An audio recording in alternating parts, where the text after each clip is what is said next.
habis. Kita kawan nanti dulu nak buat video sekejap lagi ni kan. Adalah. Apa makan dulu, sampai licin. Makan dulu nanti malu. Sekarang ni kita makan pergi habis. Mari ramai-ramai makan sini. Dekat IM7.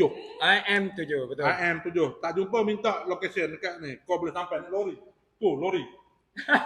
Kau naik lori tu. Naik lori. Naik lori boleh sampai. Parking tak ada masalah. Kereta penuh boleh parking. Lori boleh parking.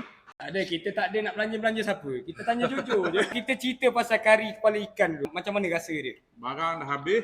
Barang dah Licin. habis pula. Ni, Aduh, silap. Dah habis lah. Apa tu? Tulang. Sampai pecah kepala ikan. Ni gulai kawah tau. Habis. Cuba angkat sikit kuah. 3 kuah. Orang kabar nanti dulu nak tunjuk dulu dia makan dulu pula. Aduh, patut tunjuk dulu. Tak sempat dah. Licin. Ini pernah makan dulu.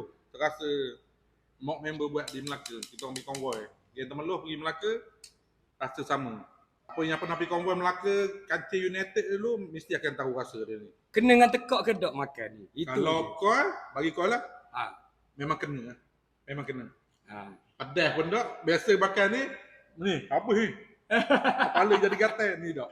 Boleh makan, semua boleh makan. Budak golongan yang rendah-rendah, awak besar ke, awak kenik, boleh makan. Balacan ada. Sampai belacan. Ni sambal mok kau buat. Tengok. Itu je. Okey. Lepas tu beras pun sedap. Beras panjang. Tak nak tunjuk pun dia dah habis.